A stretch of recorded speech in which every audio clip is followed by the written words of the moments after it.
I was 19 the first time I read David Sedaris. It was the summer after my freshman year of college, and I had just taken a job at Target folding the same table of t-shirts on a continuous loop. A coworker whom I had a crush on in spite of his lip ring let me borrow Me Talk Pretty one day. Reading that book was the first time I realized there was a name for the kind of writing I was already doing, the nonfiction essay, and that David Sedaris was probably just one of a whole Rolodex of nonfiction writers I could potentially rip off. He was the one who opened the door to a world I would eventually inhabit, and I worshipped him for it. Profane, lisping, and gay. 6.5 years after reading Me Talk Pretty one day, I stood in line to meet David after his show in Nashville.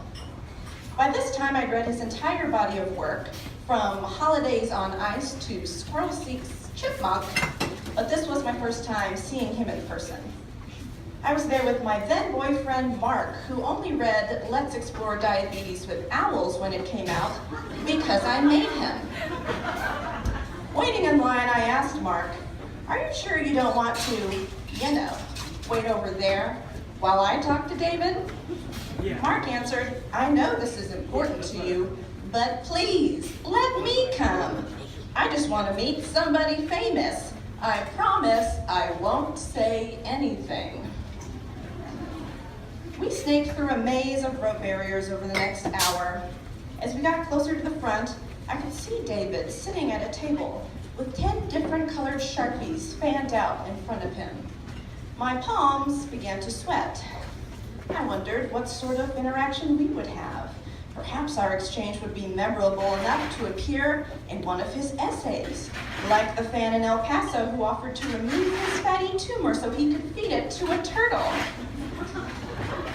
I didn't have any clandestine surgical tools, but maybe I could convince him to come with us to the Crying Wolf. It was the bar in town with the widest variety of taxidermy mammals, and I knew David would appreciate that. Finally, we got close enough to hear him speak. The familiar tenor hum of his voice was close now, so close, and years of anticipation welled up in my chest. I pinned my elbows against my sides to hide the blooming pit stains and inched my way forward. He was having a conversation with the dainty girl in front of us, who was nodding sweetly without saying much. I leaned in a little to hear what charming anecdote he might be sharing with her, ready to devour every word. Then I heard him say, "A man at my show in Tulsa told me that he accidentally urinated in his wife's asshole during sex on 2 separate occasions."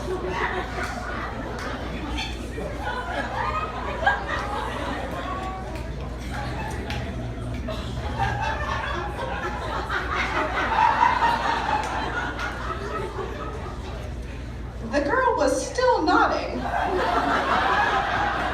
but I could see now that her eyes were uncomfortably wide. "Can you believe that?" he went on, holding eye contact for some reason. "Right in her asshole, 2 whole times." His tone was that of someone sharing a zesty salad dressing recipe. He said, "I don't understand how this could happen even one time, let alone twice. Mostly because it's very difficult to urinate with an erection." David glanced over at Mark now, who was the only other man within earshot. "Isn't that right?" he asked Mark. "Isn't it difficult to urinate with an erection?" Mark swiveled around to look at me as if I would have the answer to this question. He stammered, "I can confirm that it is difficult to urinate with an erection." I opened my eyes at Mark as wide as they would go. The terms of our agreement were very simple, and he had violated them in record time. He shrugged as if to say, "What? Like I'm just not going to answer David Sedaris when he asks me a direct question about my penis? The dainty girl walked away, rather briskly, I thought, and I handed David my book to sign. He looked up at me and smiled. So, do you know any jokes? I was not prepared for this question. His commentary on assholes had disoriented me. And I barely managed to stutter something about how I'm not good at telling jokes because I tend to forget the punchline. David smiled politely and said, "Oh." Then I heard a voice behind me. "I know a joke." It was Mark. Mark was also not very good at telling jokes, which was part of the reason I struck a deal with him beforehand to guarantee his silence. But that was all over now. I could already see on his face how funny he thought he was, and I knew that whatever came next would not make me laugh. He asked, "What is the difference between menstrual blood and sand?"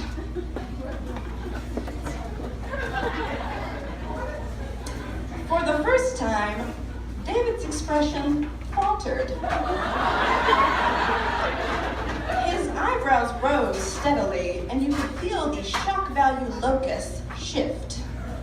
He was taken off guard at first, but after a moment, he appeared delighted, excited even to surrender his position as the one making other people uncomfortable.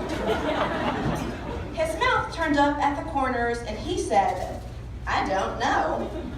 Mark answered confidently, "You can't gargle sand."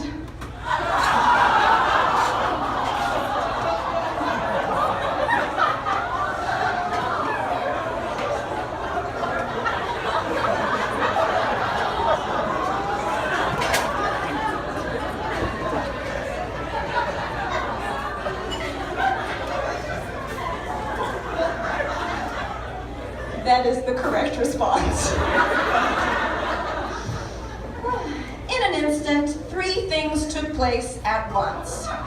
1, David's mouth fell open. He seemed to be struggling with what to say. 2, Mark's expression transformed from proud to horrified.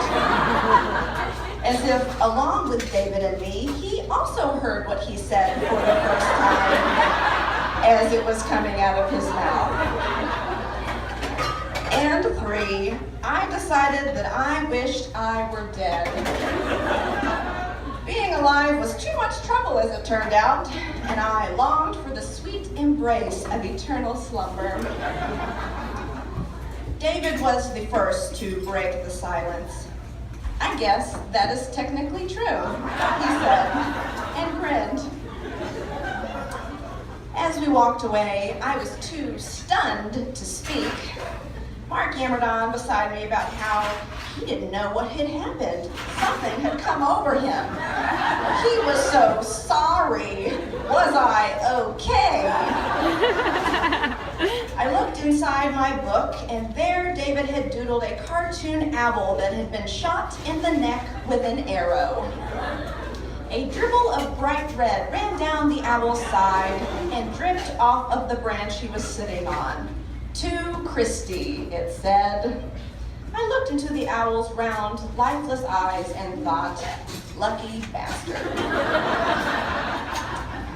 We drove to the Crying Wolf in silence, and when we arrived, we sat at a table underneath a dead fox. "David would have loved that dead fox," I said, despondent. Mark agreed, and I told him to shut the hell up.